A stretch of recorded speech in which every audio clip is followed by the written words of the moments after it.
Hello everybody, welcome back. Hasn't Oh, it been a fun week and a day? Yeah. You got something to say? That was that to me. Sorry, That was to I everyone. thought you'd finish after hello, and I was going to say hello, and then you kind of interrupted me. It's fine. Just interrupt me in the first 10 seconds of the podcast. It's not a problem. Yeah, it's good that Jamie, it's important to set up the dynamic. Jamie, you're Jamie.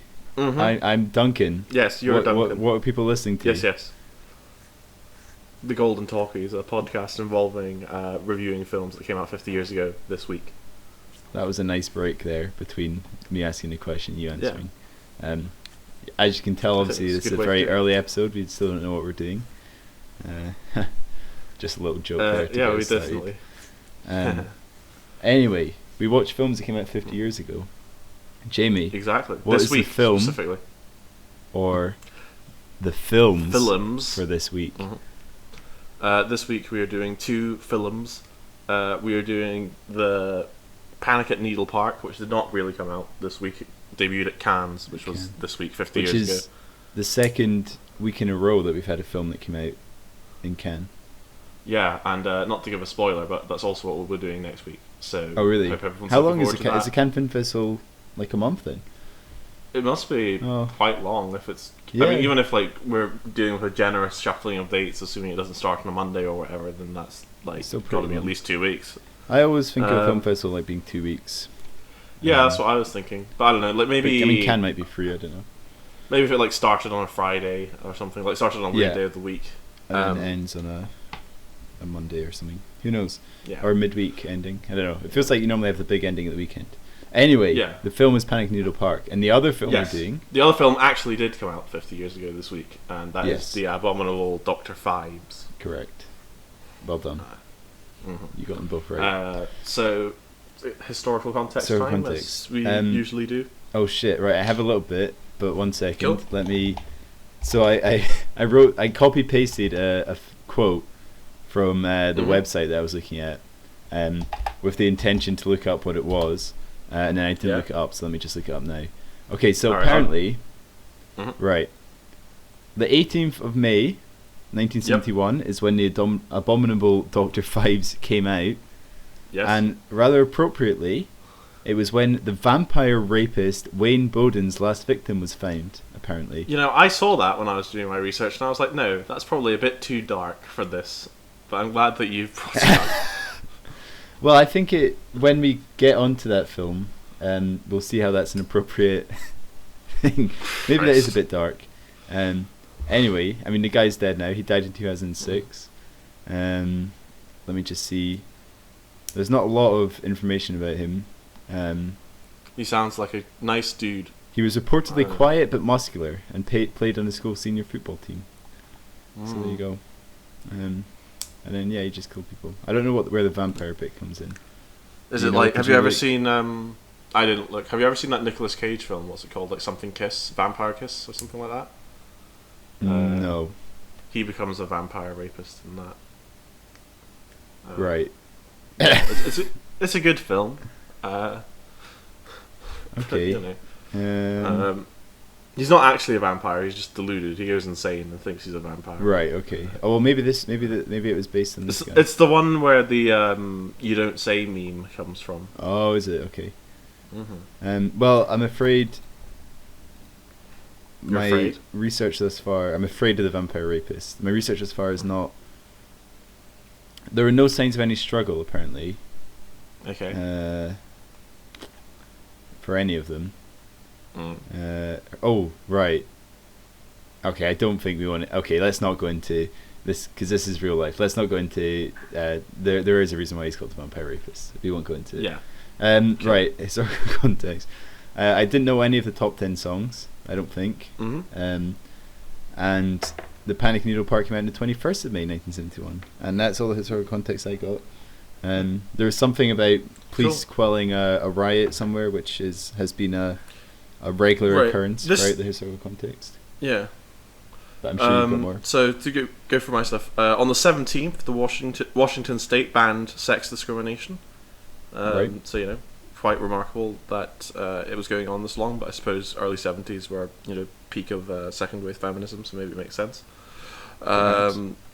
Perchance. Also on the 17th, Richard Nixon, everyone's favourite president, rejected 60 demands of the Congressional Black Caucus, which is an organisation.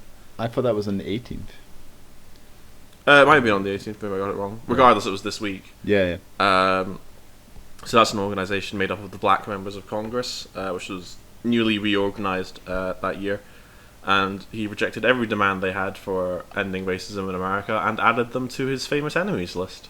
So, what a nice man that Richard Nixon is, I'm sure. Indeed. More good news involving him will be uncovered as we go forward.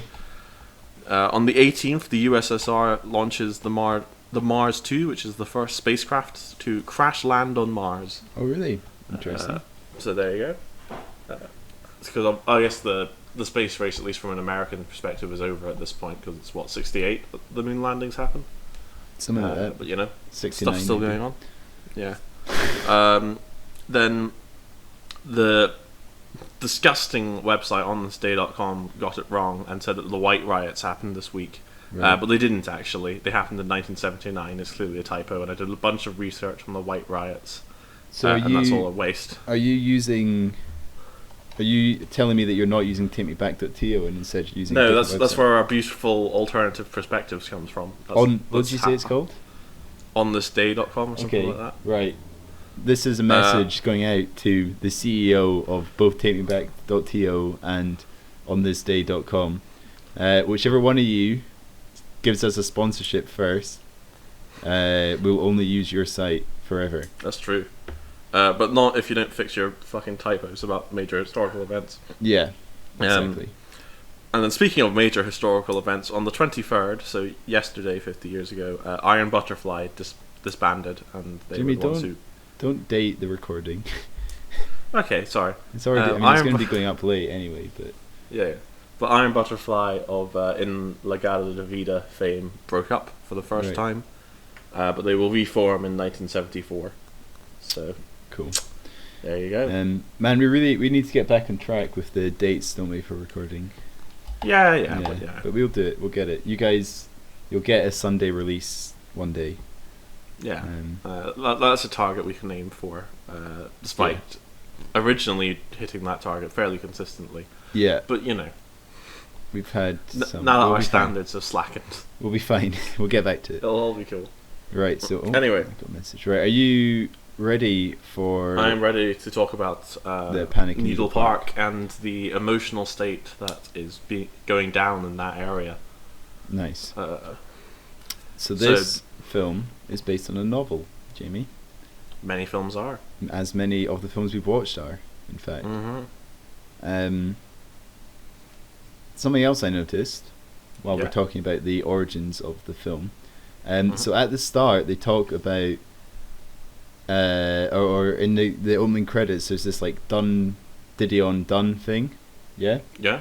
So I looked it up because I assumed it was like a production company or something. But it seems to just be like the names of the people that produced and wrote the film. So that's pretty interesting, isn't it? Mm-hmm. That's very interesting. What a factoid. No, it's because they've got like a logo and everything, but this seems to be the only film that like falls under that thing. And I think the producer was the brother of the writer, and he was married to the Didion woman or something like that. Fucking nepotism everywhere. It's disgusting. Exactly. This film's probably main historical significance is that it's Al Pacino's first major film. Yeah, it is. And Francis Ford Coppola apparently showed it to the Godfather producers or whatever to convince him to cast him. Yeah, so this is an interesting stepping stone towards a more important film and and a better film. Not to spoil my rating. Ooh, how interesting. So shall I get into summarising what happens in this film? I don't think it'll take very long. I think we've established the background, and it's time to dive into the plot. So this film is about heroin addicts broadly, which means that as an Edinburgh boy, I am constantly forced to say that Trainspotting is better. Such as my patriotic duty. I'm sure you agreed on. Without a doubt. I'll get into that later, but yeah. So the film starts with our main character Helen. She's sort of seeing this artist bloke, and she's had an abortion, and it's been a tough time for her, and she's starting to get sick. Her artist boyfriend has this pal, or at least acquaintance, called Bobby, who is played by Al Pacino, and he's a charming scamp. He's got a raucous charm about him. He's a petty criminal. He steals a TV and stuff like that, but nothing. He's a harmless ragamuffin. Roger the Dodger type. So he goes to see the girl while she's in hospital, and she's charmed by him, and so decides to break up with her boyfriend and start seeing him instead. Yeah. And at first everything seems to be going well. He seems to take heroin, but he's not addicted. He's very clear about that. He's just, he uses a little bit. He's chipping is the lingo he uses. This film involves an awful lot of 1970s drug slang in a way that's quite hard to did you not know all them, Jamie? No, did you know them all? Oh, am yeah, I just an idiot? Single one. No, okay, in that case, I'm just an idiot. Yeah, so that's sort of, I don't want to say that dates the film, but it does make it a little impenetrable for a modern viewer at times. It makes it hard to penetrate, yeah. Yeah. But who isn't hard to penetrate? Sensitive joke for upcoming developments. But it starts, Bobby's part of this sort of Needle Park crowd, which tends to be made up of addicts and petty criminals. He has a brother called Hank, who's a burglar, and he's much more successful. He wears a suit and stuff. He's never been caught because he jams stuff on the lock hole so you can hear when the police are coming. But they sort of settle down together and start to have a relationship and enjoy each other's company. But things start to go wrong. It gradually becomes clear that Al is not just chipping and is actually an addict. So Helen starts to get involved with this crowd of people who seem to be having a very uncool time doing very hard drugs. They get kicked out of their apartment because they can't afford rent, so they have to move to somewhere much worse and sleazier. And then Bobby asks her to do sexual favors in exchange for heroin, in a nice way. And other characters suggest that this is something Bobby does with a lot of his girlfriends. This is a pattern for him. And she almost does it, but she gets arrested in the meantime. And the police, warn her and say that this ain't a good thing to do. Because they know Bobby and they know what he's like. Yep. And they warn her about how bad it gets when there's a panic in Needle Park, which in the lingo means a panic is when there isn't enough heroin to go around, and so the addicts start to turn on each other. What's it called in Trainspotting? I is it just like a shortage? Like this, because the same thing happens in Trainspotting, right? Or wait, actually, it might be the book I'm thinking of where there's a shortage of like quality stuff. And I don't remember. I think it might be in the book, or even the second book, maybe. So they like run out of the high quality stuff, and then they start like injecting all kinds of shit into their arm to like try and exactly get through it. Or they sign up for rehab so that they can get given morphine so that they at least have something and stuff like that. So it's the same kind of thing, but in New York. I might have fucked up the recording here. We'll have to see. Do you want to just put a note down of the time, Duncan? You can sort it out. Are you recording again now? I'm recording again now, so it's fine. Do you know when you stopped? Literally 10 seconds ago. Okay. It should be okay because you're talking the entire time. Right. So this will be not in, but it might also be in. It should be fine because I wasn't talking. You just have to rejig it up. But we're now talking about how we've messed up the recording. Yeah, but so when we stop this conversation, you'll have to get rid of this. Yes. Okay. But what was I saying? You're talking about the use of the word panic in Trainspotting. Okay. Or not. Yeah. No, but it's not called a panic in Trainspotting. Okay, you ready? Right, I'm gonna say the last thing that I said, and then you're gonna reply to it. You ready? Yep. So it's like that thing from Trainspotting, but in New York. Yeah, I mean, I guess it makes sense that in Trainspotting in 90s Scotland, they wouldn't use the same slang. I don't know in Trainspotting. They would. I wouldn't. They wouldn't. Presumably. No, I don't think there is a slang word for it in Trainspotting. Anyway, to be fair, we're now getting quite off track. Yes. Tracks, because because that's what they call the vein. There's another bit of slang for you. Yeah. The veins with the heroin in it is a track mark. Right, go on. Okay, so Bobby around this time, I think, says that he and Helen should get married, and they almost do. But I think it's it's Bobby who gets arrested for a little bit, and that puts it on the ice. Yeah, right? Bobby. Yeah, is it not? He overdoses. Is that not? Yes, that's right. This is the time Bobby overdoses, I think. Yeah, because he's supposed to be helping out Hank with a job, and then he overdoses, right? Yes, that sounds about right. Maybe. Yeah.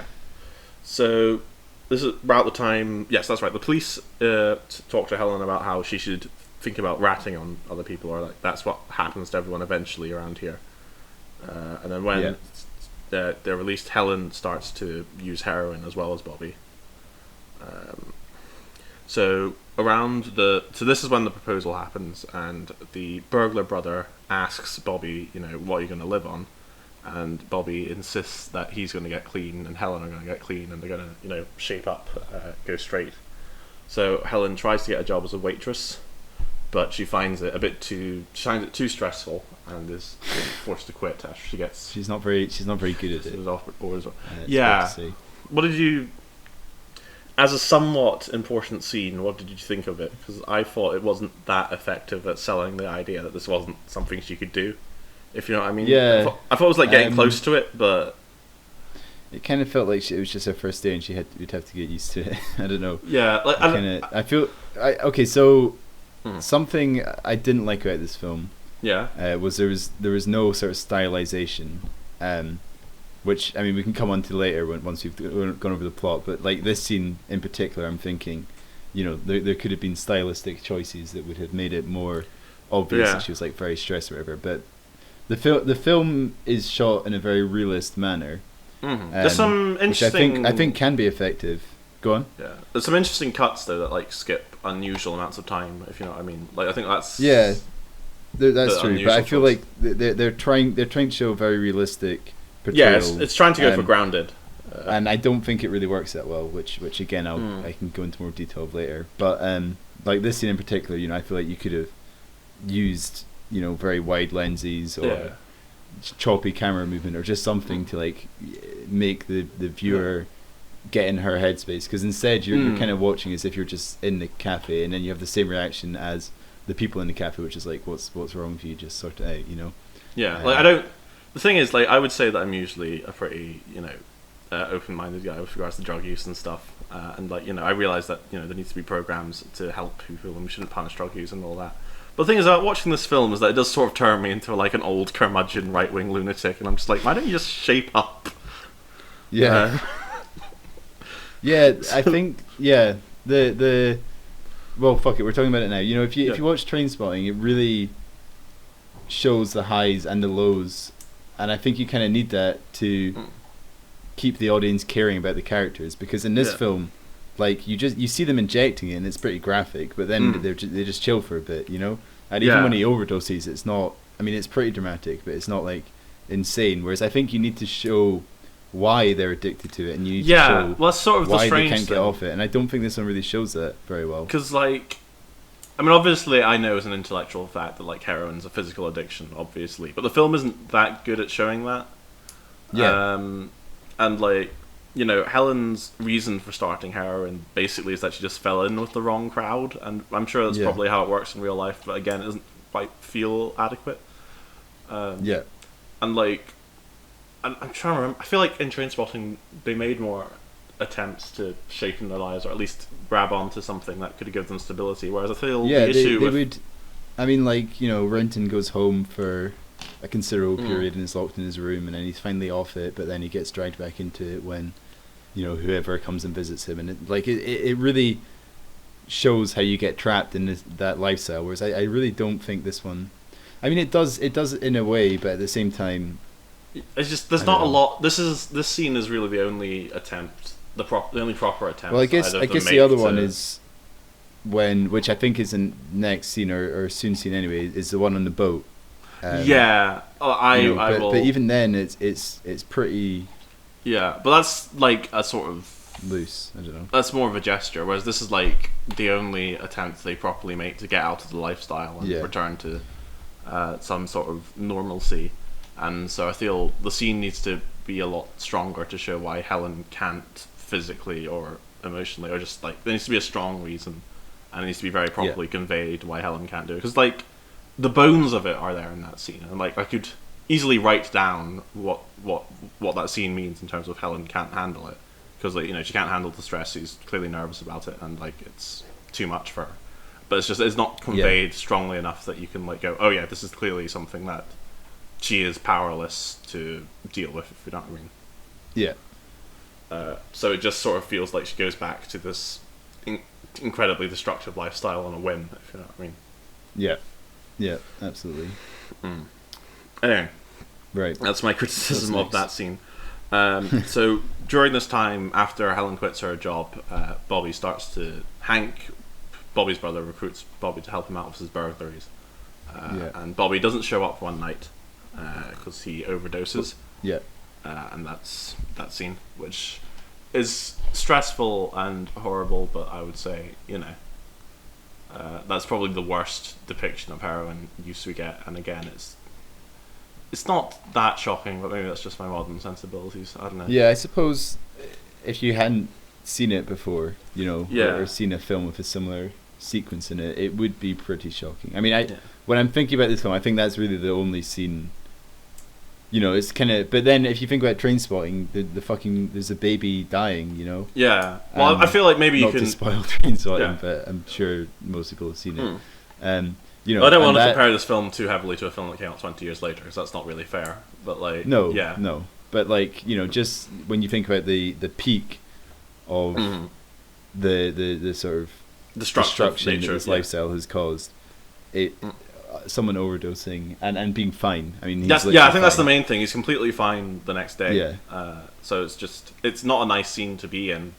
There's like a baby crying and a lot of people shouting, but it actually reminds me more of the overdosing scene in Pulp Fiction than anything. And obviously that scene's supposed to be stressful, but it's more comic.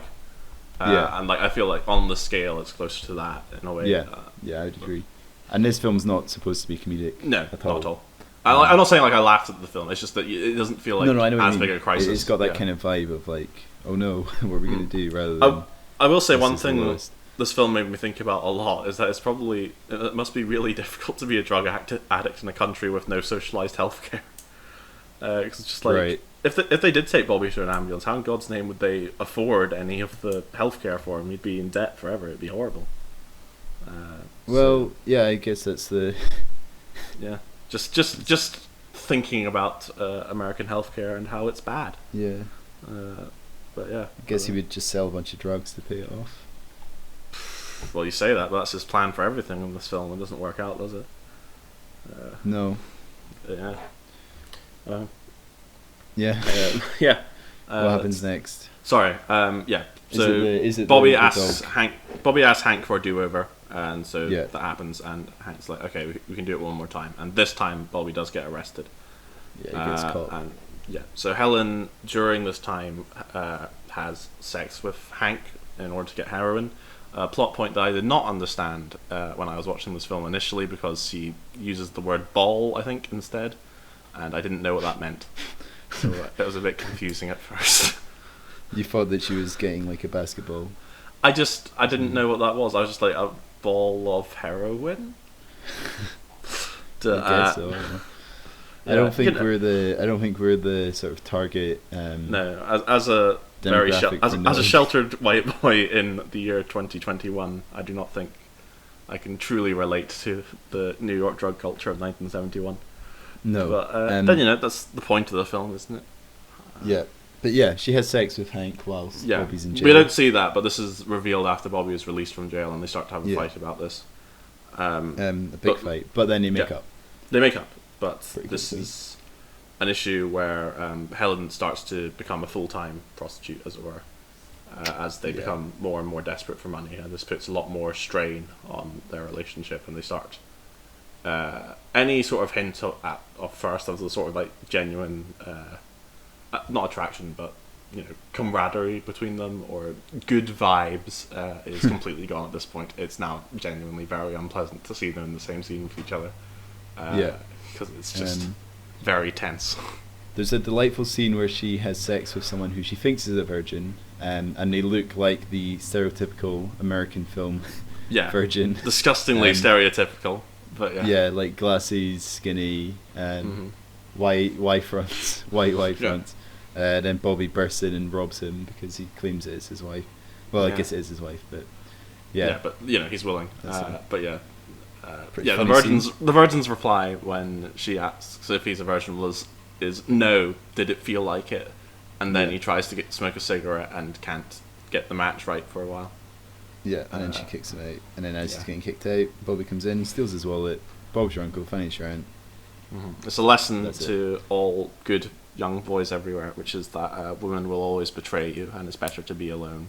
Just sit and play World of Warcraft. Exactly. He would have been a much happier boy at that time. Talking about World of Warcraft very briefly, I yesterday walked past a gaming cafe, Jamie. Yeah? Is that not crazy? Like, it was like something from the 2000s. Like, they had like... Oh, that sounds cool. They had a Monster Energy vending machine, and like TVs everywhere, and like a big row of computers through the back. That sounds fun. They have one of those. I don't want to be nasty to the clientele at all, but they were very stereotypical. Wow. What a meanie bobini you are. No, look, I would never. I play video games. I don't care. But some of your best friends are gamers. Some of my best friends are gamers. No, it was just funny. Walking past, like, it was literally like, going back in time to mid 2000s. I don't know, whenever gaming cafes were a thing. Anyway, that's just a little aside. If you go to a gaming cafe and you listen to this podcast, Duncan hates you. That's what he's. I don't hate you. I love you. I want you to invite me in. Maybe not. I might smell a bit sweaty. Wow. Oh wow! So in this scenario, you're the one who's not wearing deodorant, and yet you criticise the noble gamer race. It might be a bit full of fucking sweaty nerds. No, but actually, do you know something that someone pointed out to me? The person, because they had the monster vending machine, and they had like a desk or whatever you call it, like a cafe, like a counter. That's the word, a counter. Yeah. And there's a TV like opposite the counter. And the guy behind the counter was just like standing leaning on the counter watching the guy play a video game. Yeah. And I was like, that is the most fucking stressful. Like, imagine, playing a game is stressful enough already. Imagine just having someone like watching over your shoulder that's like a one of my old gamer. One of my old flatmates used to do that, and like really? I felt bad because I really wanted to tell him to go away. But, like, did you? Well, you should have done. You should tell him now. What's his name? Not telling you, but go on. Nah. Is it the one? Is it the fella that I've been to? Yes. That guy. I don't know the guy, but yeah, you don't know his name. I'm not going to reveal it in public. So Jamie's flatmate in second year, third year, second year, second year. I was abroad in third year. Oh yeah, you were abroad in third year. So if Jamie's flatmate in second year, if you're listening, Jamie hates you, and he hates the way that you watched him play video games. No. I would have just liked it if you'd done something else, like read a book or something. Anyway, back to... Circle back. Yeah. Now that we've talked about gamers, we can talk about the second most oppressed minority, drug users. Yeah. So Bobby starts to become... what would you say? He starts working for Santa, who's a big major player. So Bobby, once the drugs come in, Bobby's going to become a big-time drug dealer. He's going to be raking in the cash. He's going to have as much heroin as he can enjoy possible. Yeah. But Helen gets... No, what am I thinking of? She gets straight. Yeah. Her mum comes, right? Yeah, Helen's mother writes to her, and she's like, we have some family friends. Do you want to come along? They want to talk to you, and Helen's really nervous because she doesn't want them to, see what she's become, as it were. And she ends up chickening out and has sex with the Virgin. That's when that scene happens, instead of seeing her mother. Yeah. So Bobby, aware that she is a bit down, drives out to the country, and they pick out a puppy. And then on the ferry back, when they're supposed to be looking after the puppy, Bobby tells Helen that she should shoot heroin because they need to be on the same level, if you know what I mean. And they abandon the puppy, and in the most misery pornish scene, the puppy falls off the boat and dies. But Helen runs out the door and the puppy slowly runs to the end and just jumps off. But it's very important to note that clearly, for obvious reasons, they weren't willing to kill the real puppy, but they don't hide it very well. No, it just runs towards the back of the boat. We see the puppy running towards the back of the boat. There's a shot to Helen looking distraught. There's an empty shot of the back of the boat with nothing in it. Jamie, that's the Kuleshov effect for you. What? The Kuleshov effect. It's that thing where you have a shot and you have a reaction shot, and your brain automatically assumes that they're reacting to the shot. Presumably that's supposed to increase your reaction, though, right? Rather than be... I think so. Maybe it's mostly used in practice as a method for obscuring having to actually injure stuff. But it's like it's like that. Have you seen the video? I think it's Hitchcock explaining it, the Kuleshov effect, and it's like they use the same reaction shot, but then there's like a dead baby, and then there's like a pretty woman, and then there's like something else, and they use the same reaction shot every time, but as the audience you read into it differently based on what they're supposed to be looking at. That's the idea. That makes sense to me. Yeah. Regardless, I think for this scene it would have been very effective if we could have been much more effective if we could have just seen the puppy fall over the edge, rather than, because he's quite far away from the edge when they do it as well. So it's not. They could even have that neat. I don't know. Shot it from like a distance, like just something falling off. No, yeah, pretty shit as well, probably. I mean, I'm sure. I know this film didn't have that big a budget. What was it? It was 1.6 million. So maybe like, could you get a net underneath the boat or something? Is too much to ask. No, I don't think so. Yeah, Jesus. Perhaps much more importantly, I don't think the scene's really that necessary. I think we could have just done without the puppy stuff because it's a bit too much, and it's over really quickly as well. Well, it's supposed to be the lowest of the low, isn't it? I guess that actually, we've already not the overdose. It's the equivalent of the baby in Trainspotting. It's supposed to be, but it doesn't really work. It doesn't really work because it's a bit ridiculous. Both how it happens, but also like we're already pretty firmly established that Helen's life has like really become quite miserable, if you know what I mean. Did they have to kill the dog as well? Yeah, I mean, I'm sure there will be people who watch this film and that is the worst scene for them because a dog dies. But even if you're emotionally normal, it's still, it's just, this is already a pretty miserable point in the film. I don't think this weird uptick and then descent into much more... I guess if the puppy had been bought much earlier in the film, then maybe it would be a bit more effective. Yeah. But it's very transparently introduced only to be killed, if you know what I mean. Yeah. So it feels emotionally manipulative rather than true, if you know what I mean. That's what I'm trying to say. Yeah. Although I guess all art's emotionally manipulative, but you know what I mean. It's a bit too strong. Right, so I'm on. I'm on doesthedogdie.com. Yes. The classic thing. The dog Please tell die, me. obviously. Please tell me it lists it as ambiguous in this film because I'd find that very funny. No, it doesn't. It says yes. Cool. Are animals abused though? No. Yeah. Well, like I said, it's pretty clearly transparently done so that they don't have to hurt the actual animal, which I guess is a good reason. Does someone abuse alcohol? No. I don't think specifically. It says no here. I don't think they do they? No. It says it's a shaving/cutting, and people have said no, but I feel like... I mean, there's a very long scene of someone jamming a needle into their arm. I feel like there's a separate question that's like, are needles used? But I feel like if you didn't want to watch someone cutting, you probably wouldn't.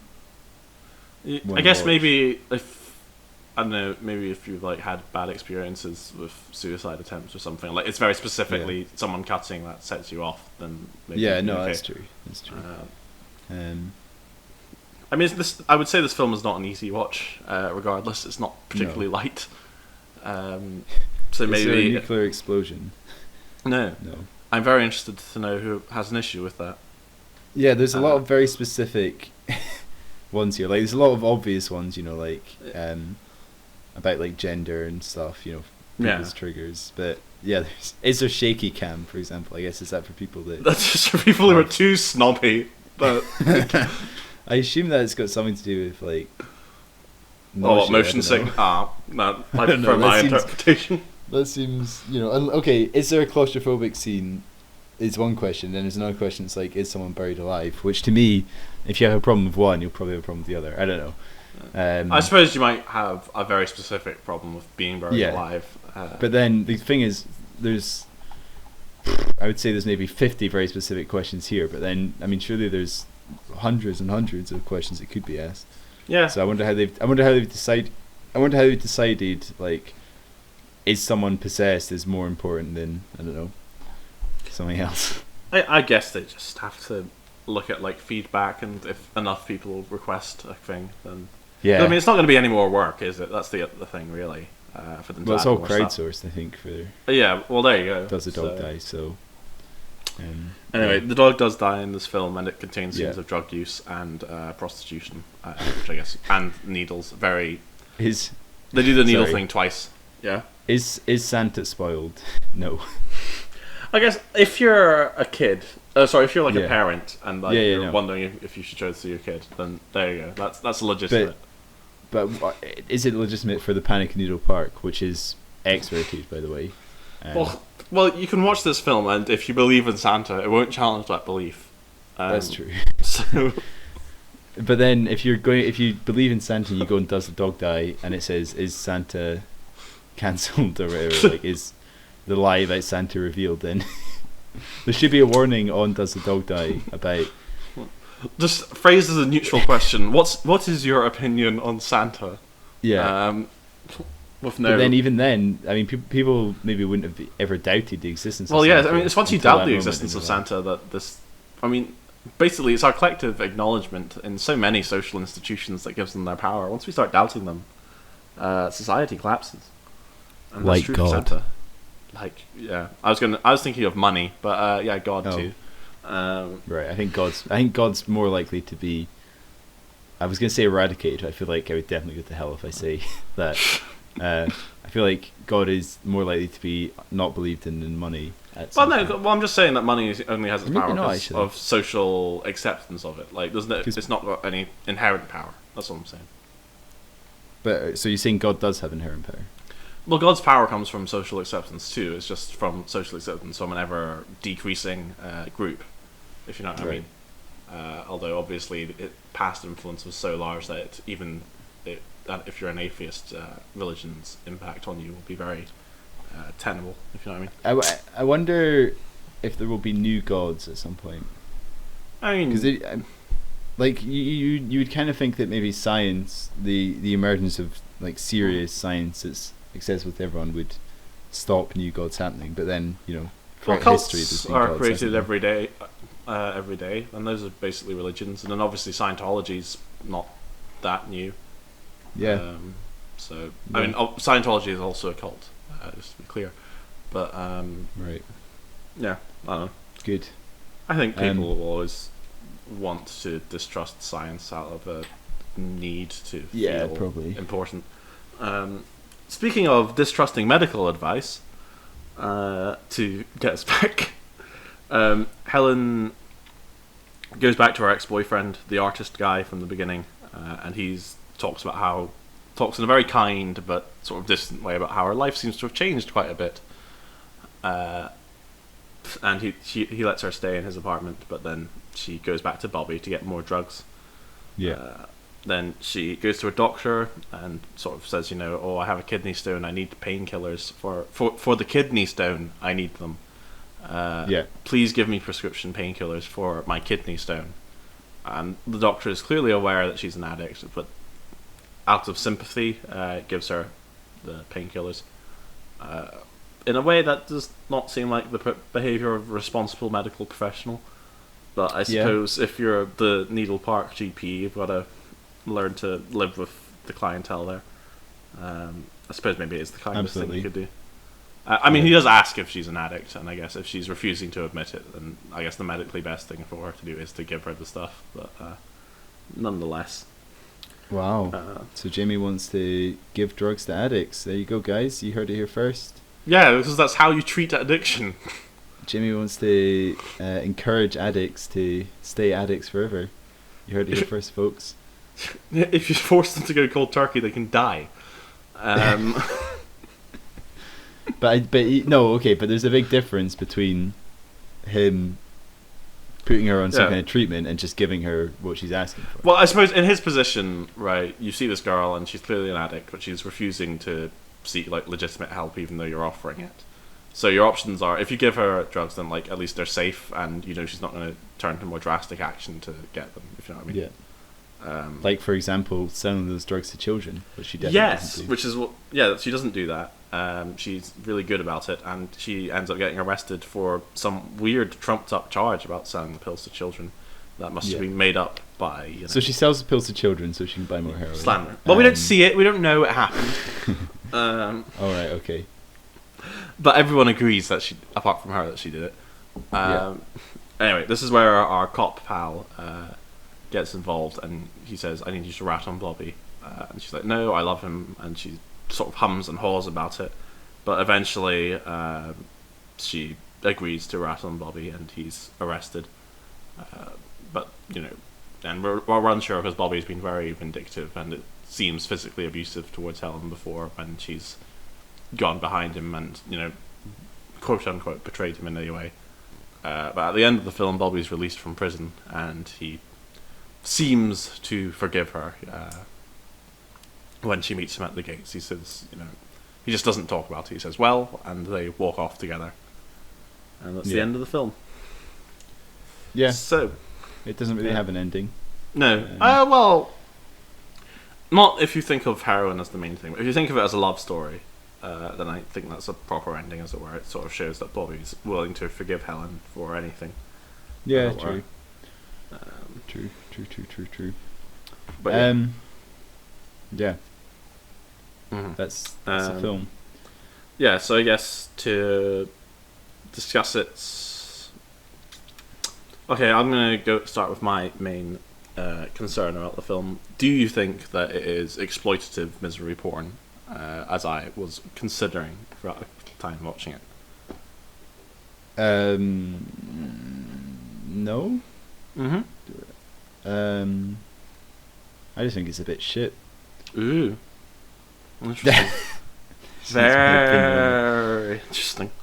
I don't know. I feel like they were going for this like very bleak, ultra realistic heroin film. Yeah. But nothing much happened. Or stuff happens, but I don't really care. Yeah, I mean, it's not very much. The thing about it is that it's not that interested in heroin culture beyond. Yeah, exactly. Like just the surface level, if you know what I mean. It likes to have it. It's the background, and it sort of acts as a catalyst towards the relationships going on. But there's not a lot of interest in the causes or underlying emotional needs that the characters are seeking. And then I don't think it works that well as a love story. So. I think as a love story, it's a bit better, particularly it's sort of in the beginning. But I don't know, like we've reached the point where like Bobby in particular has just started to become so unpleasant that like it's physically you don't want to spend time with him, if you know what I mean. So it's hard to get invested in his relationship. I think Helen comes out a bit better, but like I mean, I think I would say Helen's obviously the main character, and we're more privy to her journey, and it makes sense. And she's understandable, but you want her to leave Bobby. That's the main thing, I think, and obviously that doesn't happen at the end, and that feels a bit. But it's not like, because it's not like the character arc for Helen is that she makes a decision to stay with Bobby. She doesn't make an active choice, even if it's a bad one. If you know what I mean, it's more that her big choice is whether or not to rat on Bobby, and I suppose Bobby's big choice is whether or not to forgive her. And like, you know, she does and he does, but what does that mean beyond the fact that it means that they genuinely love each other, I suppose. But is that what we're taking away from this? Who knows? Yeah, there's just it approaches a quite contentious subject matter and doesn't have a massive amount to say about it. Yeah, exactly. I feel like could have been a lot more creative. I mean, so the guy that directed it is primarily a photographer. Yeah. So you would expect some, creativity and artistry, but I just didn't really. Yeah. Didn't really get much. I liked I think I liked the sort of sense of community it showed in Needle Park. Yeah, that was good. I quite like they all sort of hang out at the same restaurant. Like it's clear that everyone knows each other. One of the more interesting things I found is that like it's clear that the cop character is also part of this community. Like he's the same age as everyone, and he clearly knows them and is invested in their well-being, even if he's obviously positioned and not positioned in a way to help them. If you know what I mean. Which I thought was, I don't know, it was sort of sympathetic in a way. I suppose you could make an anti-police film using these characters, in terms of just how the cop is positioned. But I thought it gave him an interesting dimension. Yeah,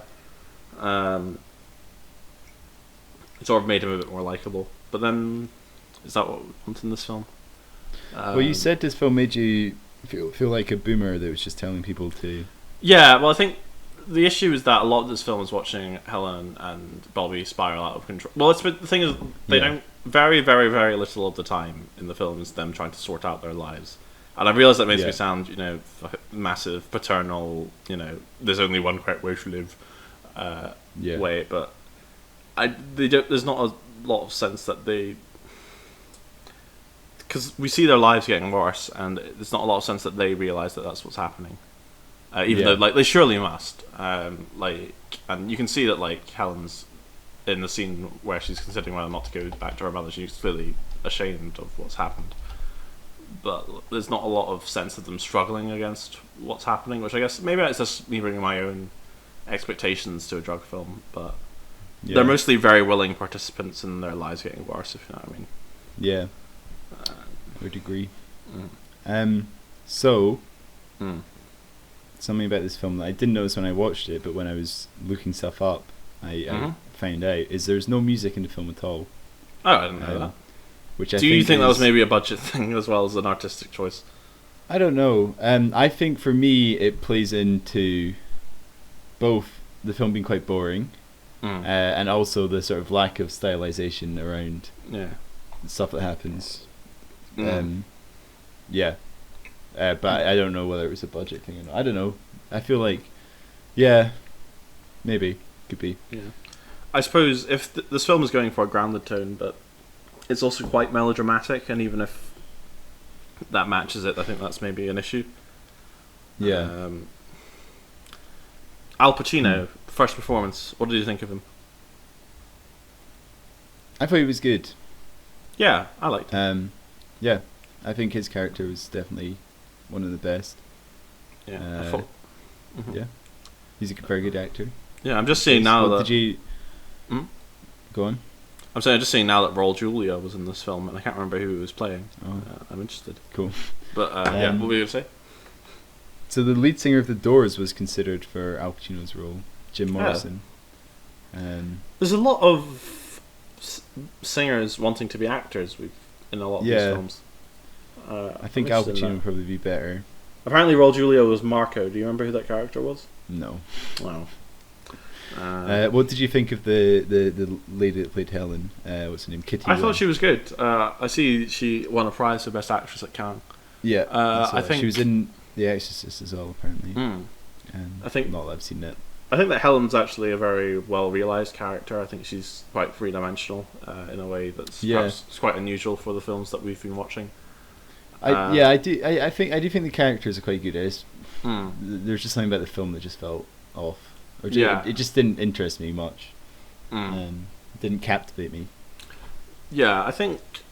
Yeah, because I suppose Bob. I mean, we know a lot less about Bobby. Other than that, he's clearly just always been adjacent to criminal culture, if you know what I mean. Yeah. But obviously, we sort of see Helen go down this road because she loves him and is sort of forced into his lifestyle. But I think, it's always clear what Helen's doing, why she's doing it, what she's feeling at the time. I guess my issue is I don't feel the film prods the characters in the most interesting ways that it could. Maybe that's the best way to sum up in one sentence. Yeah, I think so. But yeah, I don't know. Shall we rate it? I'm conscious of time. Yeah, because obviously got a whole other film to do. Yeah, I would. What? I'm just wondering actually what I would rate it. Why don't you go first and then I'll. I'm gonna rate it a watch if it's on. I was tempted to say don't watch, but I think that's harsh because it's not a bad film and it has good parts and good characters, but I wouldn't recommend seeking it out yourself. Yeah, I'm also flickering actually between not watching it and watching it for itself. I think just because it's got some good performances in it and the characters are quite good, I would go for watch if it's on. Watch if it's on. So just for any new listeners to the podcast, our rating system is as follows: we have don't watch, we have watch if it's on, which means if it's on TV and you're kind of flicking through the channels, or someone else is watching it and like, do you want to join? You should join, but don't seek it out yourself. We've got stream it, which means if it's available for free on Netflix or Amazon or whatever, you should watch it. We've got buy it, which means you should buy it, and we've got buy the Criterion Collection, which means extra devotion beyond buying it. Yeah. So good. Get a poster and stuff. Yeah. Yeah. So yeah, that's Panic in Needle Park. A flawed film. If there ever so was talking about buying the Criterion Collection, the Abominable Dr. Phibes. Let's move on to that. Cool. This film rules. That's my one sentence judgment. Epic. This film is really fantastic. It's wonderful. It's the best thing I think humanity has ever created. I'll need to get back to that. But it's very good. Yeah. Should we whiz through the plot? Okay. The Abominable Dr. Phibes. But I really we don't need to whiz through it too much. But I really want to go through the plot slowly because it's so beautiful. Okay, go through the plot slowly. We'll just have this be a long ass episode. Yeah, it'll be great. No, to be fair, go for it. Let's do it. Yeah, we've done about 50 minutes. We can go. Okay, so the Abominable Dr. Phibes opens with a Manny going to sleep in his nice bed, but someone mysteriously is delivering vampire bats to his bedroom. Whoa! It opens with a mysterious figure in a dark cloak playing an organ. Oh yeah, of course. Oh god, I forgot about the organ scene. And then turning on his clockwork orchestra to then start playing his tune. Good. Yeah, he plays like the dark organ, very like Phantom of the Opera style. We don't see his face, and he's got as Duncan said, a mechanical band. Whilst that's what plays during the credits, and then he keeps going. And whilst that happens, we see the vampire bats being delivered to the gentleman's apartment.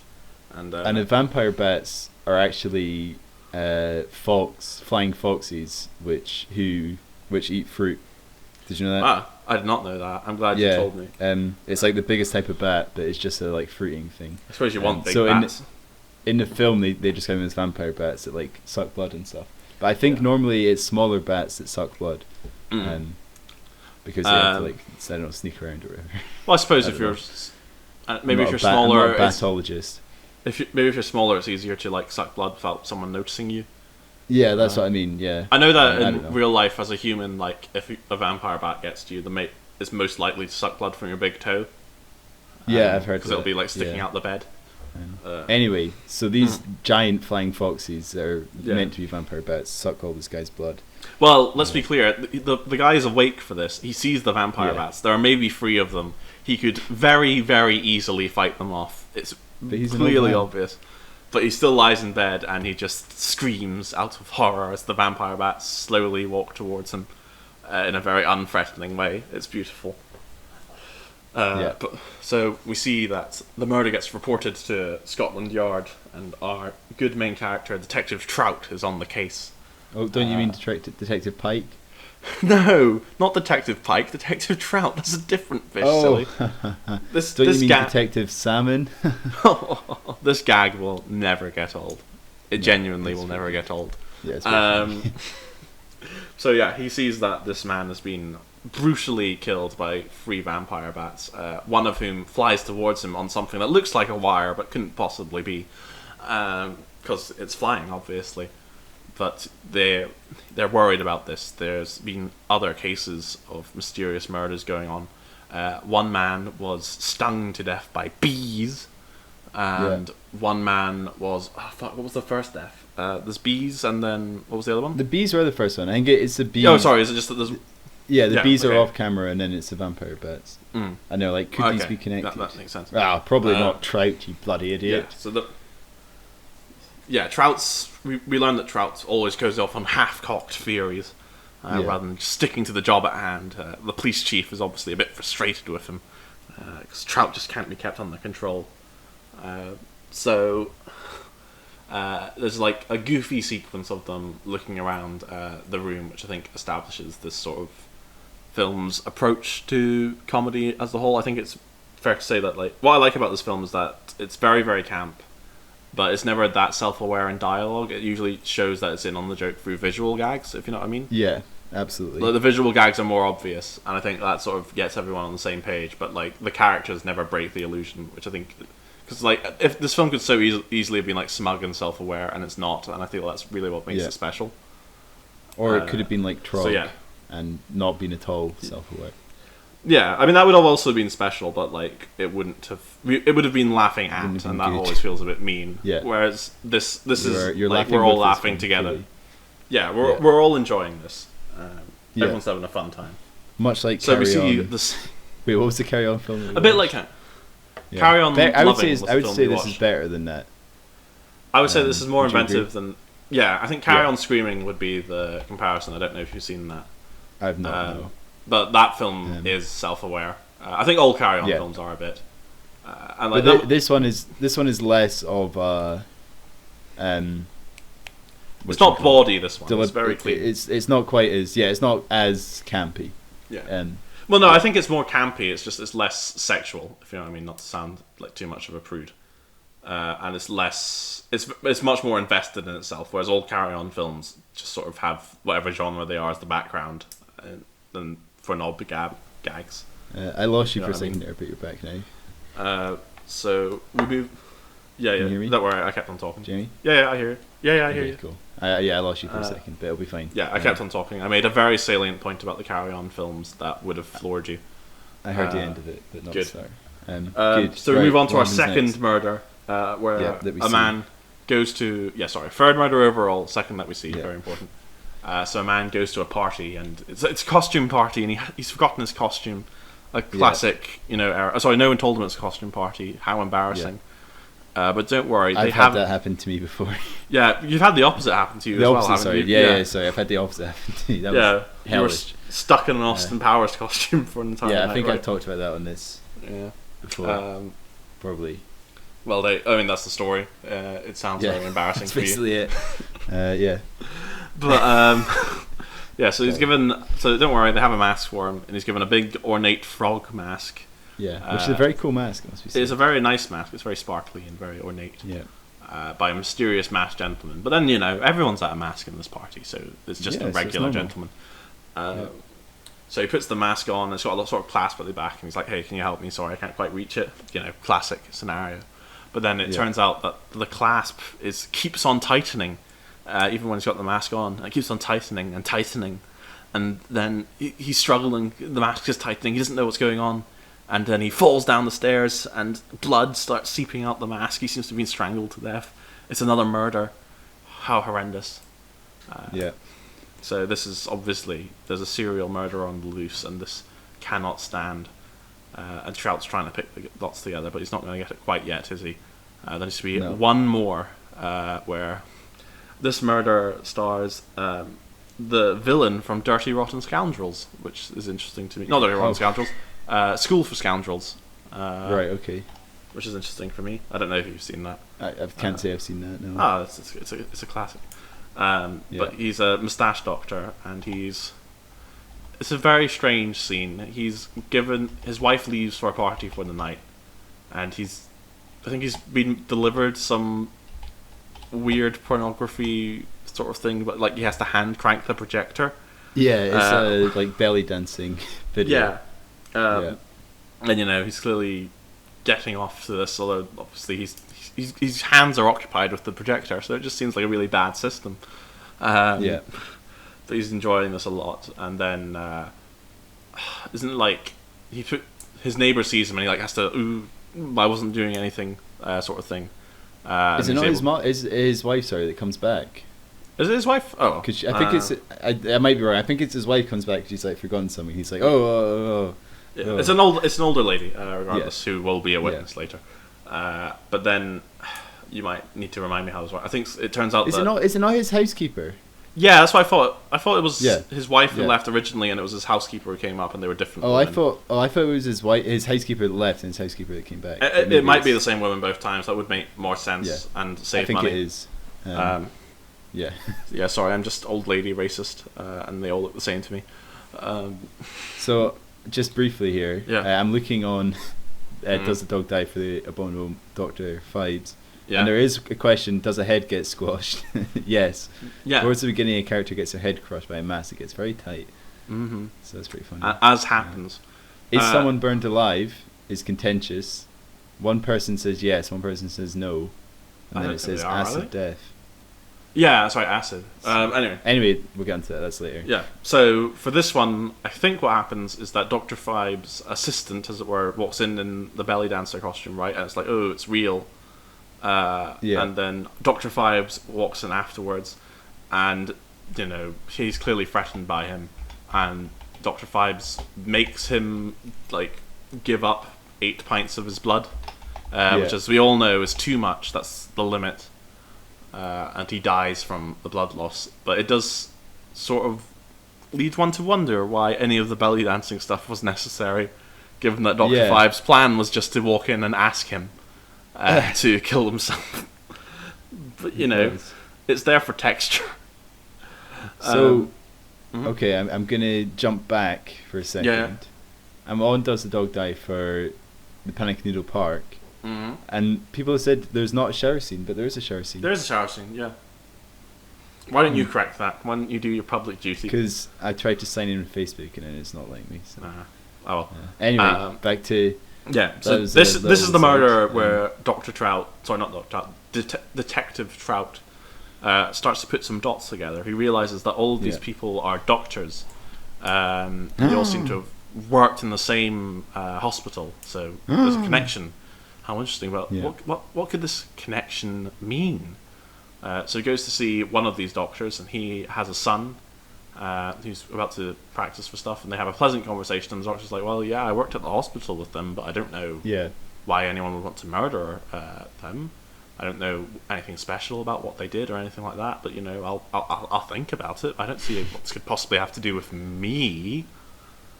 Another doctor that worked in the hospital. Yeah, disgraceful.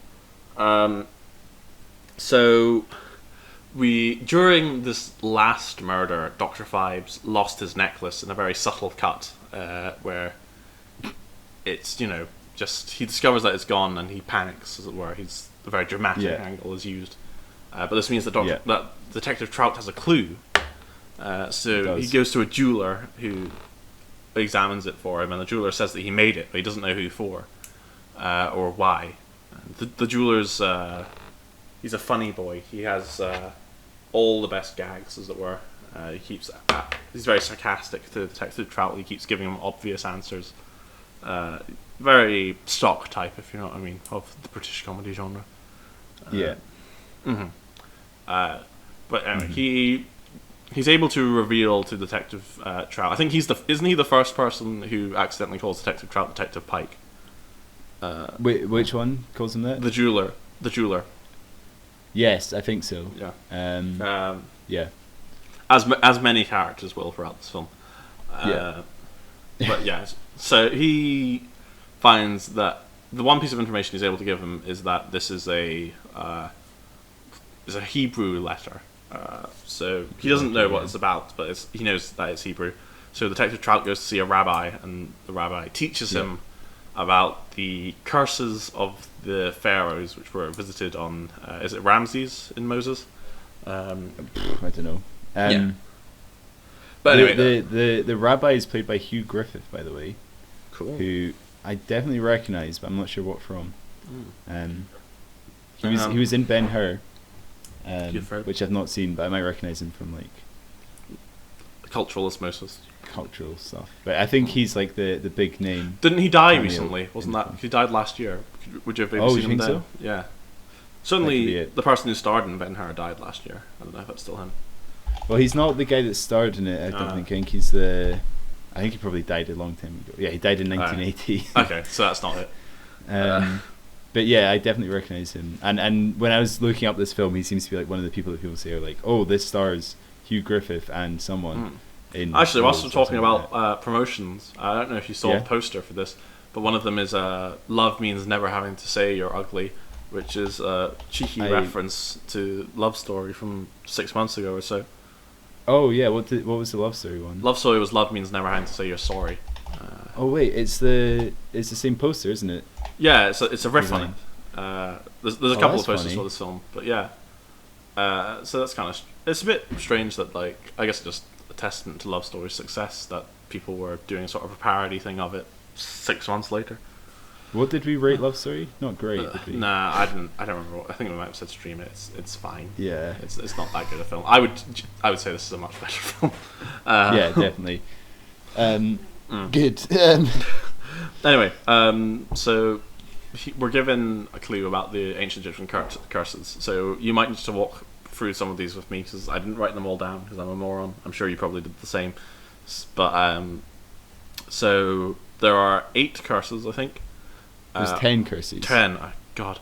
Okay, so there's a curse of bees, a curse of bats, and a curse of frogs. And those are the three murders. No. The curse of bees is a curse of boils. Curse of boils. Oh, okay. And then they switched out.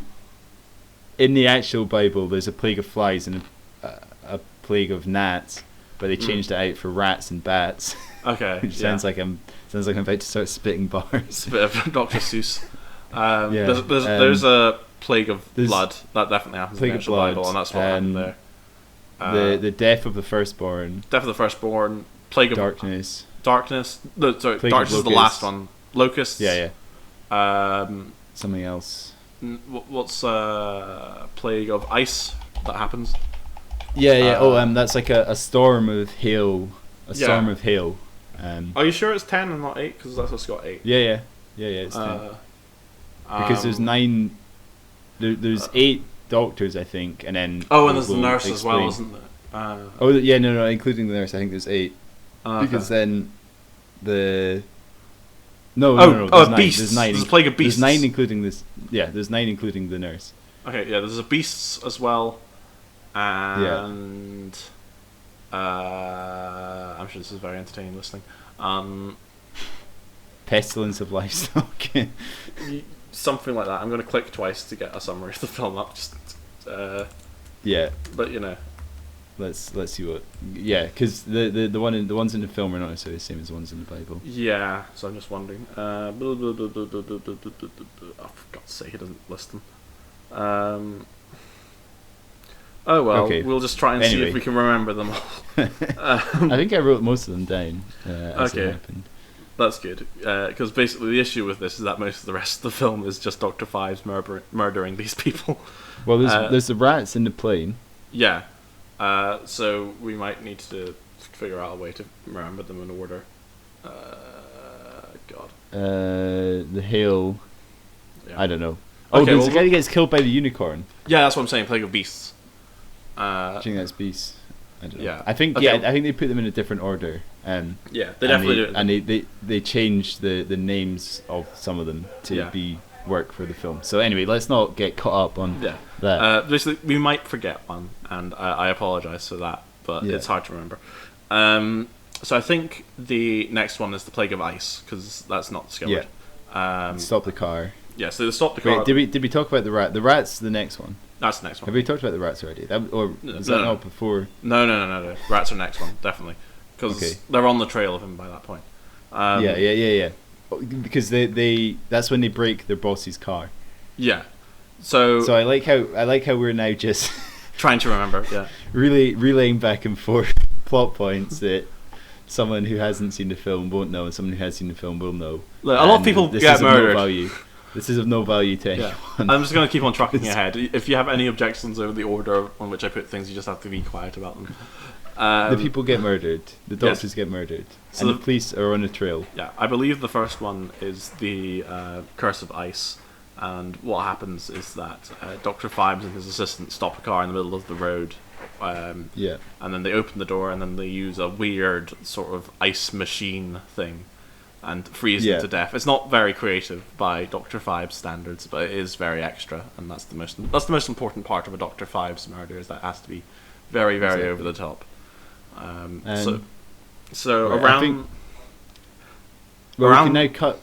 Oh, sorry. Mm-hmm. Right. I was going to say let's cut to the when they work out. Yes, I was going to say around this time, cases. The doctor we went to before with the son says that he's narrowed down his cases, and the only one in which all 5 of the previous victims worked on is this one involving the wife of a man called Dr. Phibes, and I definitely remember his wife's name because she's a very important character. Victoria Regina Phibes. Right.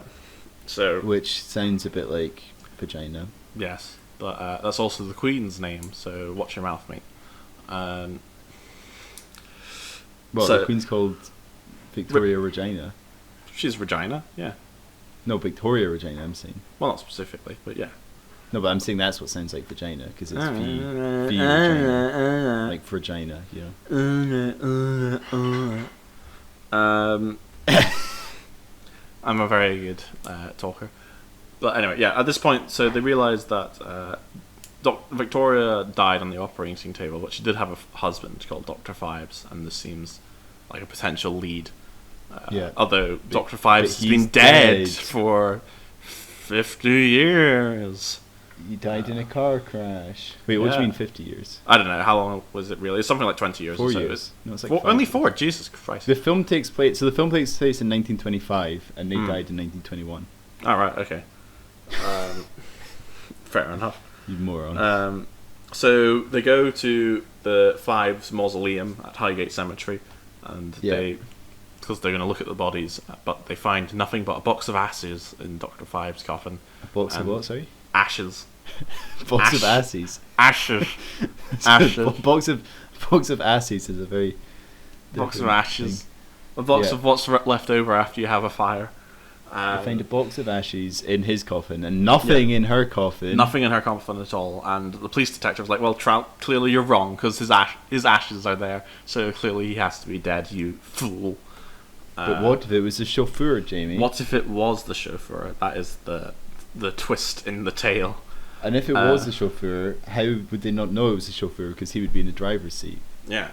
So at this point, the police start to be able to anticipate the murders because they know who's on the list. Yeah. So they drive up to this one guy who's going for a bit of a piloting excursion, as one does, merrily on his way in his light aircraft, and the police are hurrying towards him. They've requisitioned a car. And who knows what's going to happen? And the guy's flying in the plane. He's enjoying himself, but then there's a squeak, a mysterious squeak, and then it turns out that one rat appears, and then another rat appears, as clearly described in the Bible, and definitely wasn't changed.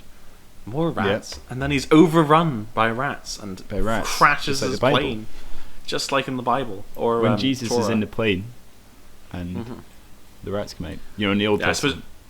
Yeah, we should be saying Torah because that's what it's working from. True. Ostensibly. But anyway, he crashes the plane and he's dead. And Dr. Phibes is looking at him through a telescope. And I think now would be a good time to describe what Dr. Phibes looks like, because that's also very important to what's going on here. Go on. Dr. Phibes is played by Vincent Price. And he cannot speak.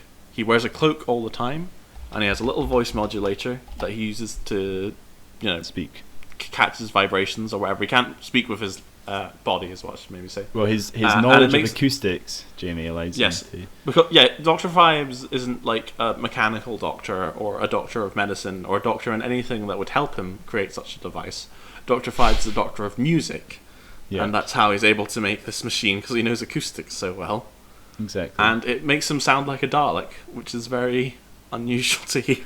Why did you say Dalek so posh there, bro? I don't know. I did say it very poshly. And I was like, what's Dalek? A Dalek. A Dalek doctor. He sounds like a Dalek. He does sound like a Dalek. Yeah. I think the thing is when I mention Doctor Who, I'm so close to Britishness that I'm forced to ascend in terms of accent. I would like a cup of tea and a Dalek. And a Dalek, please. I suppose it's how is it supposed to be pronounced? Dalek. It's hard. I want to add an R to it, and I'm trying to avoid doing that. I think that's the issue. Yeah. Cool. How do you pronounce it, Einstein? What, Dalek? Dalek. Yeah. Okay. Dalek. Fair enough. I think that's also how Doctor Who pronounces it. So that's my other defense. How do you say bath? Bath. I had a bath last night. Bath. Did you? You got a bath in your face? No, we do have a bath. We don't have bath taps. We only have a shower. So it's sort of pointless. Wait. What do you mean? Well, like, we have a ceramic tub, as it were, like that's shaped like a bath, but there's no taps for the bath. All we have is a shower.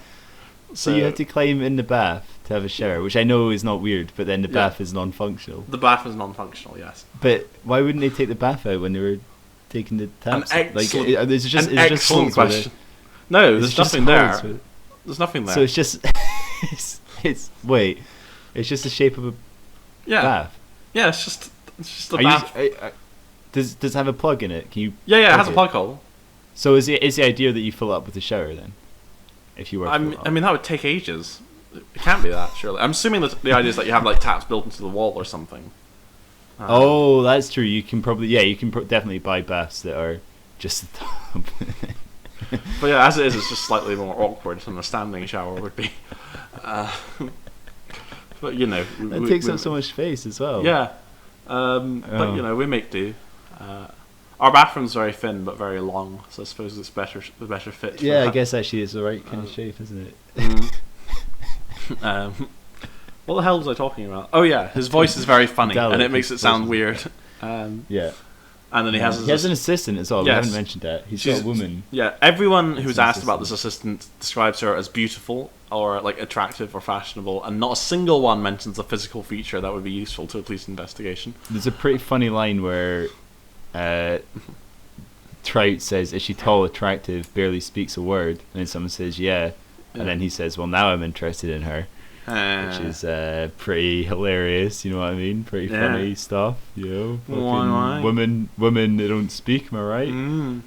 Anyway, it's not established why she works for Phibes, and I don't think it ever is. No. Apparently, he was supposed to be abusive to her, and they rewrote the script so that he wasn't abusive to her to make him a little bit more. Yeah, I think that's a good appealing. Yeah, I think that Phibes is quite likable, even though he's murdering a bunch of people. I mean, not that likable, but definitely. Well, you know, he's living his truth a little bit. I suppose the murders are too theatrical to take them seriously, and Phibes is too theatrical to take them seriously. You don't really feel sad. I can only assume the woman is like just obsessed with him for some reason. You know, like. Yeah, I mean, he's just so sexy. Just something like that. Exactly. Anyway, right. Now that the police are, you know, taking active efforts to stop them, so they corner one of the last men, and he's like, "Okay, we're just going to follow you. That's the best thing to do." Yeah. And then he says, "I feel like a diplomat or something like that." Yeah, exactly. And he opens the door. They open the door, and a unicorn's head made of brass flies through and stabs the guy through the. Yes, in front of the police officer. And they all sort of go, "Oh, shit." And it turns out, and they deduce that Phibes set up a catapult across the street, Angry Bird style, and shot the unicorn head through it. So that's quite funny. At this point, the police chief is very upset. And when we have the scene where he says that, you know, the press are on my back, the people above me are on my back, you're not giving me any bloody results, Pike. And, you know, Trout's like, no, I'm going to give it this one. We've only got, you know, two more victims left. I'm going to figure this out. I'm going to solve the case. It's going to be great. And the chief's like, no, you should be off the case because you're letting me down. And he's like, no, don't take me off the case. And they reach the end of their negotiation. As is custom. So the last two characters, the last two people who worked on it are the nurse and the doctor who had the son, who's been appearing consistently, and one might suspect is the one we're supposed to care about the most. Do you know what we've forgotten? What? Jimmy? Which one? When he murders the doctors, he goes back to his place and like burns wax model. Oh, yeah, he has wax models of all of them, and then he burns them off with a blowtorch. Really nicely shot, which it is. Come on to. when we finish the plot summary. Yeah, I mean, Dr. Phibes could have just had a list or something that he scratched off, but he didn't, and that's he's a very dramatic person. Yes, from the first moment you see him sitting at the organ with a black robe on, you kind of know what you're signing up for. Yeah, Dr. Phibes will never do anything if he couldn't also do it in a much more dramatic and showy way, and that's why we love him. Exactly. Everything he has to do as an opera villain, and it's great. Yeah, exactly. So there's two people left. There's the doctor and there's the nurse, and they're in the same place, the hospital, I guess. So the police are all guarding the hospital. Full all lockdown. Shut Nobody off. can leave. Nobody can. But what if he's already in the building, Jamie? Yes. Well, then they've got him right where they want him. Yeah, that's what they say. Exactly. So this is a foolproof plan, and as a result, we know it will work. During this scene, we see Dr. Phibes start to sort of distill some Brussels sprouts in a way that is very weird and mysterious, and involves him having to walk around with a big tub of Brussels sprouts in a way that is very funny to me. He creates a green goo of pure Brussels sprout, which we assume will be used in his final murder, even if it's not really... Sorry, in his next murder, even though it's not really clear how. And we see that Phibes is able to sneak his way into the hospital hitman style with his cool disguise as a waiter guy, what do you call him? The person who brings the food. And he gets to the room above where the nurse has gone to have a wee nap. Yeah. And then he's gone to sleep with a sleeping pill, and there's a policeman outside her door, so there's no way anyone can get in. Nothing can happen. So now that he's in the room above, he gets out a diagram of a naked woman so that he can know what they look like. Which is very sex doll-like. Very sex doll-like. Proportions, which is quite funny. Yeah, and then he lays it down on the floor so that he can figure out where she is. Where her head's going to be. Yeah, and then he drills a hole in, and he pours the Brussels sprout goo down so that it's covering her, and then he releases the locusts as his horrible plan is revealed, because as we all know, locusts love Brussels sprouts. They do. I mean, they probably do, to be fair. I'm sure, I think, isn't the whole deal with locusts that they eat most any sort of plant matter? I guess, just why did it have to be Brussels sprouts specifically? Well, it probably didn't have to be, it's just a creative decision. Like Dr. Phibes' creative license as he was planning his murder. He doesn't like them personally, and the veggie box people keep delivering them to him, and he just doesn't know what to do with them. Exactly. Anyway, this foolproof plan, Dr. Phibes released the locusts, and I don't even remember what it is that sets the police off, but they go back to the room and they're like... Nothing, they just go to check on her. Nothing sets them off. Cool. They're just like, we better go check on the nurse. So they're like, okay, they open it up and there's nothing left but a skelly man, because the locusts have eaten her all. Exactly. Yum yum. Erp. Quite. Mm-hmm. So now there's only one man left, and they also realise that there's only two curses left. And one of them is the curse of the newborn.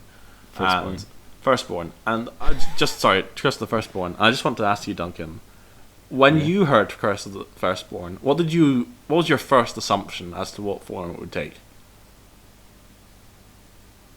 They were going to kill a baby. Interesting. See, my first assumption was that it meant killing the firstborn of the Doctor, as it were. But that was not my first assumption. Okay. Well, basically, every character, like, they have a long conversation where they establish that the Doctor was like the second-born son of his parents. Yeah, they go, well, it must be fine because I'm the second-born, so that can't be for so me. Absolutely fine. I must have darkness. But who could the firstborn be?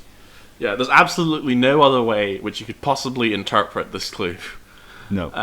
And then they're like, wait, I have a son who's a firstborn. It couldn't possibly left him home alone. perform to that, could it? Pertain to that. So they get back and, he's gone. And Dr. Phibes, says, I've kidnapped your son, come alone. Yeah. And the policeman and Detective Trout's like, no, don't do that. Be sensible and bring the police with you. And the Doctor protests at first, and it's like, oh, okay, Detective Trout, if you insist, because, I guess it's safest. And then Detective Trout lets his guard down for a split second, and he whacks him over the head with the telephone and apologizes and said that he has to do this. So he arrives at Dr. Phibes' very tasteful and understated mansion, with its massive curtains showing some sort of pictogram, his massive organ, his special trap door, his voiceover system. Just the essentials for Phibes. and he says, "Where's my son?" And Dr. Phibes reveals his dastardly scheme, which is that he's implanted a key inside of his son that will release some shackles that he's tied to. But Do you know what I just... Sorry. No, what were we going to say? Dr. Phibes is not a doctor. Not of medicine. So how the fuck did he put the key in next to the guy's heart? Because he understands acoustics so well. And do you know what acoustics involve, Duncan? The lungs. So I just thought about that. How the fuck does that even happen? Just the emotion of the moment carries it, and you don't question it. To be fair, okay, he's described on IMDb as a doctor, scientist, organist, and biblical scholar. So maybe he is also supposed to be... Oh, sorry, yeah, he's not a doctor of fucking music. That's just the hobby to him. He's a doctor of theology, which is an even less relevant skill. Oh, really? Is he? Right. Yeah. But he's described as a scientist. So maybe he does know how to... I guess it's... I mean, how difficult is it to cut someone open and stick a key inside, really? Okay, no, he's not a scientist. On Wikipedia, I know, but he's described as a famous concert organist and expert in theology and music. Yeah. Well, we don't know. Maybe it's his assistant. Maybe Volnavia is actually a medical doctor. And I mean, she seems to know what she's doing because she lays out all the tools and is ready to give them to him. Actually, I guess it makes sense. It's like maybe like the reason they have a relationship is like she nursed him back to health or something. Maybe. Anyway, this is our Dr. Phibes headcanon, which is very important. Yeah. Anyway, the son is tied to the table. Yeah, he's tied to the table, and there's a crazy straw linked to an acid tank.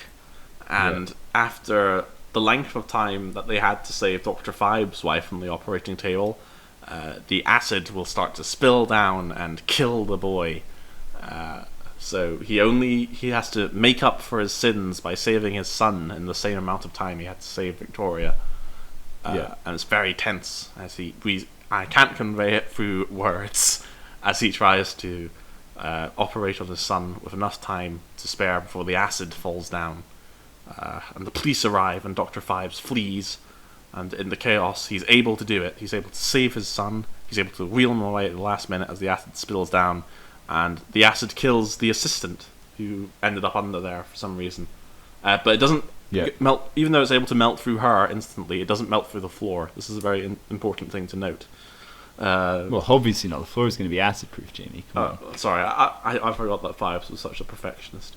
Yeah, he's a scientist. Yeah, as a hobby. Apparently a very, very, very rich one. Yeah, Dr. Phibes also has a lot of... I guess he's a concert organist and they get paid loads. Yeah. Must be. I'm not sure if they get paid mansion money, but maybe just because it's abandoned, it was going cheap. Maybe. Regardless, Dr. Phibes flees, and then we see that he's got a special double bed coffin with his wife's body in it, perfectly preserved. And then Dr. Phibes hooks himself up so that his blood is replaced with embalming fluid. Which, by the way, sounds like a fucking hellish way to die. Absolutely, would be awful. I'm not even sure it would work to keep you that well preserved. Do you know what we've not even mentioned yet? What? That he peels off his face to reveal that he's like a burnt wreck skull. Yeah, exactly. Sorry. Yeah, so much happens in this film. But yeah, he peels it off, and then there's no face. It's like Two-Face from The Dark Knight, but both sides. Yeah. Anyway, the accident disfigured him. Yeah. So it's like it's exactly like the Phantom of the Opera, except that his mask isn't very obvious. Except better. And better, obviously. And they both love the organ. Maybe they knew each other if they were in the same field. Maybe. But regardless, right. he set it up so that the lid of the coffin automatically closes and lowers him into the ground with his wife. And then the detectives... Hey, Jamie. Mm-hmm. Do you think that might be the 10th plague of darkness, maybe? No way. Do you think maybe he saved the 10th plague for himself? Wow. Just a thought. How just a little thought. That's also articulated by the detectives and film editors. Well, no, they don't know, do they? They don't say, like... They say, I wonder who the darkness is going to be for. Oh, or something like that. Or they're like, well, he won't be able to do his final murder now of the darkness. And then we as the audience are so clever that we get it when the lid closes that he's in darkness. Wow. Because he blames himself for his wife's death, maybe. Good. And that's the end of the film. That's the implication. Until the sequel next year.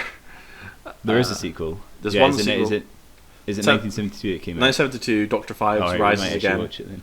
And then also the planned but cancelled sequels, Phibes Resurrectus, The Bride of Dr. Phibes, and The Seven Fates of Dr. Phibes. Yeah. Fortunately, never made yet. I mean, they could still be in production. Anyway, this film rules. That's what I said before. Great. That's what I said again. Orson Welles was apparently going to be in one of the cancelled Phibes sequels. Really? Was that in the phase where he was just taking anything? Oh, of course it was. But still, it was in the 80s. But regardless, this film is very extra. It's very camp, but it is also just incredibly fun. It's great. Yeah, it's really great. It's wonderful. I don't know what else to say about it. It's just a nice time. It's clear that the filmmakers really enjoyed making it and seemed to have really had a passion for what they were doing in terms of just making a sort of campy romp. And if you're willing to get into that headspace, it's a very fun time. I suppose if you take it too seriously, you won't enjoy it, but that's really your fault. Fuck you. Yeah, cunt. Piss off. So yeah, piss off. Back to wherever you came from. I don't really have any notes about Dr. Phibes. It's just fun. I've got an interesting bit of trivia. Yeah, sure. So for the scenes where Vincent Price had to speak, without moving his mouth, like do the ventriloquism thing. Mm-hmm. Can you say that word? Ventriloquism. Thank you. He was painted with a substance called collodion, which immobilized his face, so he actually couldn't move his face. That sounds painful and unnecessary. Whatever works. There seem to be quite a lot of interesting behind the scenes stories about this film, but not that interesting. But like people pranking each other and stuff, so that's good. Nice. Man, it was just an awesome, epic film. I really liked it. Yeah, I am genuinely surprised. I heard of it for the first time on the day we watched it because someone was saying, like, I saw someone on Twitter saying Dr. Phibes turns 50 this year and it's a great film, and I was like, well, clearly we should watch it for this. But it's just, I'm surprised I hadn't heard of it before that. It really feels like something that deserves to be remembered. Well, it's a cult film, isn't it? It's I suppose that's true, but that's I don't know. It has a cult following, but it's not like a mainstream thing. Yeah, I'm just surprised that because it doesn't seem like it would be that hard for people to enjoy if they were just willing to enjoy it, if you know what I mean. I feel it deserves more. Yeah. So something I wanted to talk about is the cinematography in it. Or not really talk about it, just say it's really good. There's a lot of really nice focus pulls and stuff like that. Yeah. Let me look up the cinematographer. Norman Warwick. Yeah. Who looks like he just did a bunch of horror films, basically. But it was just really good, really nice. I don't know what else to say, really.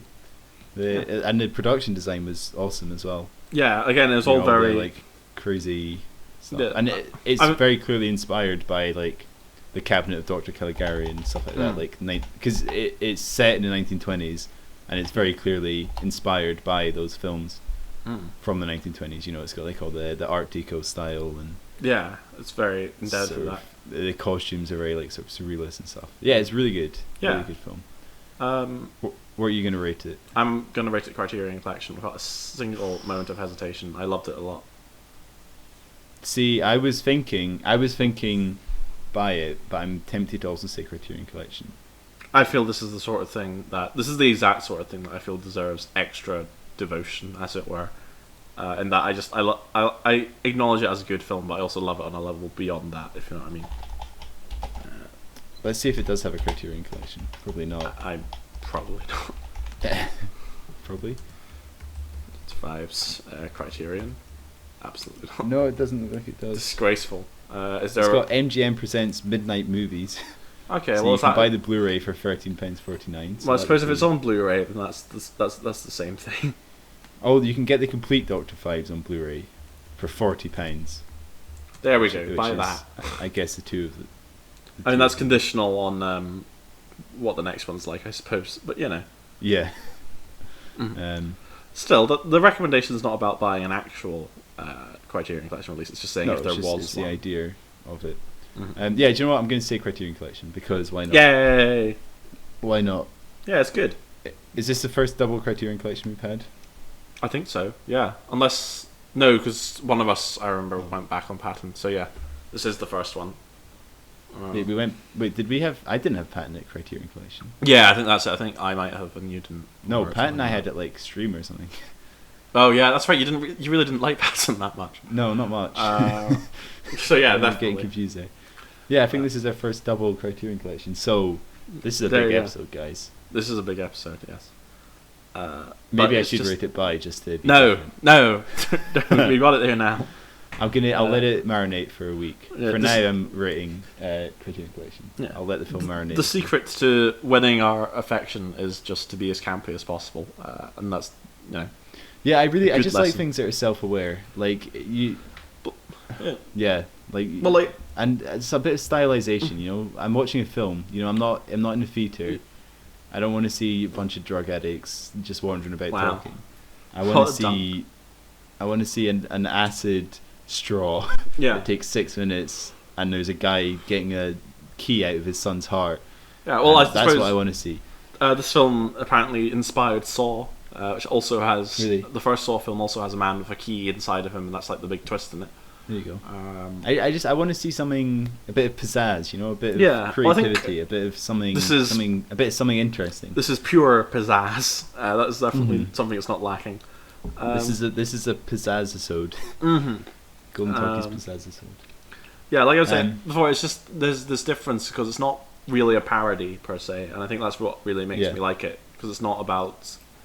It's not It's like not about nobody parodying like the winks at genre. the camera and goes, "Ooh, this is a bit crazy, isn't it?" Yeah. It like It's every like, it's a horror comedy, but it's not like a comedy that's a riff on the horror film. It's Yeah. just genuinely both a horror like and a I comedy. think the main thing for me is that every character in it plays it completely straight, and like it's just through the visual gags that you understand that the filmmakers are in on the gag, if you know what I mean. And I think that really does make the difference. Yeah. Well, there you go. Mm. Let's just end it. Yeah, why not? End it on a high. I'm thinking of ending things this podcast. Cool. We'll do that film in 2070, so look forward to that. Yeah. I mean, we can always talk about what we've been doing next week and include what we've done last week. Although I've not really done much, so I'm also pretty long already. Yeah, So cool. let's just end. Neato. Bye bye. Thank you for listening, guys. Thanks. Oh, do you know what worked really well last week? What? Have you stopped recording yet? No. Okay, the us singing the outro actually lined up really well. Nice. Um, So. Let's not try it again.